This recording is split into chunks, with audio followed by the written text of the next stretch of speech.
والسلام على أشرف المرسلين. أيها الحضور الكريم، يشرفني أصالة عن نفسي ونيابة عن كافة أعضاء جمعية أمي للتربية والتأهيل الاجتماعي أن أفتتح هذا النشاط المتعلق بمناهضة العنف ضد المرأة.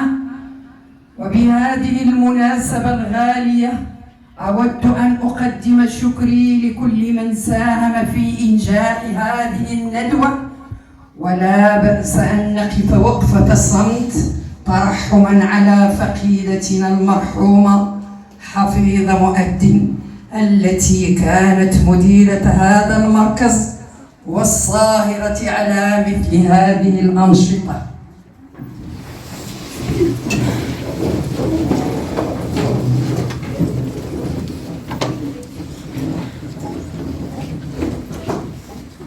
السلام على أشرف المرسلين. في الحقيقة سعيدة أن أتواجد بينكم وبمدينة بركان العزيزة على قلبي، والتي تعتبر القلب النابض لجهة الشرق. أتشرف كذلك أن أتواجد في هذا المركز والذي تترأسه الشريفة الفاضلة، والتي ضحت بالكثير من أجل إشعاع المجتمع النسوي ولمدينة بركان، وعرفت بأنشطتها المختلفة. ويعتبر هذا المركز بحق يعني فخر لمدينة بركان، سواء تعلق الأمر بالمرأة في وضعية صعبة أو كذلك مختلف الأوراش المتواجدة بهذا المركز، والذي يعتبر مفخرة وقدوة لمن يريد أن يمارس العمل الجمعوي بطريقة صحيحة. لذلك لها مني كل تحية، ومن كنا كذلك يجب أن نحييها وأن نطلب لها ونلتمس من الله أن يهبها طول العمر حتى يعني تزيد من هذا العطاء وهذا الإيثار، والذي يخدم مدينة بركان ويخدم المرأة المغربية. ما يبان لكمش بأن احنا في واحد المركز اللي هو في مدينة بركان وما غاديش يكون عنده، بالعكس كاين بعض المسائل اللي غادي تسوق إعلاميا وغادي يكونوا فيها توصيات باش أنه يعني تكون واحد اللبنة لمحاربة هذا العنف ضد النساء. لأن احنا غادي نتحدثوا على الترسانة القانونية.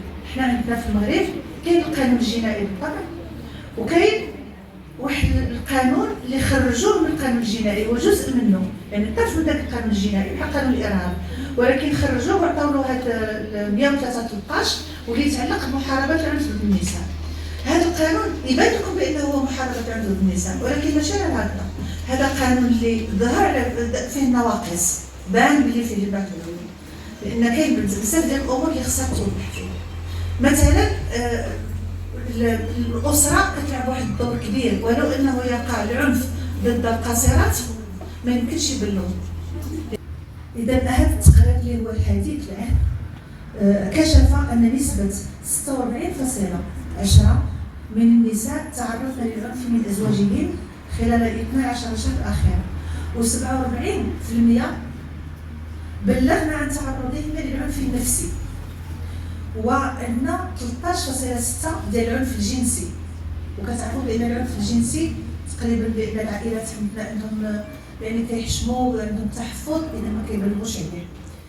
وعندنا العنف الجسدي بنسبة 12.9، والعنف الإلكتروني قلت لكم رجع 13.8، وأكثر من 8 من 10 نساء وفتيات تعرضن للعنف مرة واحدة على الأقل في حياتهم، أي بنسبة 82% ديال هذه الحالة ديال العنف. إذا هذه المسائل كلها يعني كتطرح لنا واحد مجموعة من التساؤلات، وكنعرفوا بأن هذا التقرير اللي غادي يعرض ديال المغرب سنة 2025 سيسائل المغرب عن ما قام به، لا سواء تعلق الأمر بهذا العنف، يعني ماذا تم فعله في هذه المسائل لمواجهة العنف. كنعرفوا بأنه كاين الخلية ديال العنف ضد النساء هذا، ولكن مع الأسف واجه القانون 113 قدر أنه يواجه هذه الظاهرة، لأنه نعرفوا بأنه كاين معيقات اجتماعية اللي يمكن تمنع أنها المرأة كتبلغ على العنف. كاين الروابط العائليه، كاين بعض الاسر ولو انها تجي عند البنت مضروبه او كذا كيقولوا حفاظا على بيتك حتى ما يكونش طلاق. تحيه للحضور الكريم، تحيه للشابات والنساء الفاضلات الحاضرات معنا والتي اظهرن على اهتمامهن واصغائهن الى يعني المداخلات السابقه. بالنسبه للعنف تكلمت عنه الأستاذة بكل تفصيل، تكلمت عن جميع أنواع العنف، وكان يعني أشير بأن مدونة الأسرة الحالية يعني تشمل العنف النفسي بالخصوص في عدد كبير من الأبواب، وأنا غادي نطرق واحد الباب صغير وهو باب تاع الحضانة اللي كتعطى الأم في حالة ما إذا ما تزوجت، بمجرد الزواج كتنتقل الحضانة من الابن كتمشي للأب، وهنايا كتكون المرأة حائرة وبين اختيارين، إما الزوج وإما الابن.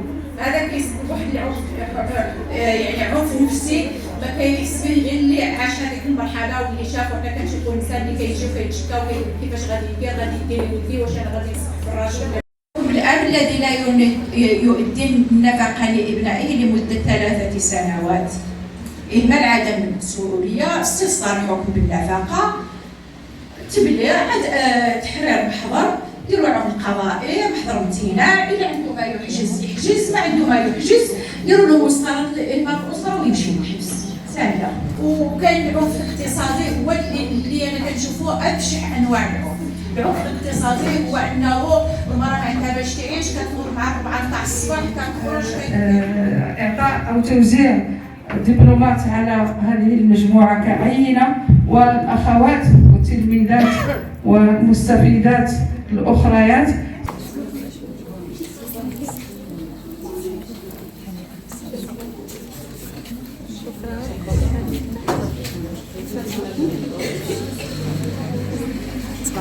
كيقولوا شدوا هكا لازم شدوا لي ديبلوم، لازلتم لم أرى الفرحة. الدبلوم شيء مهم في حياتكم ونتيجة وثمرة إنتاج وتعب لمدة سنة.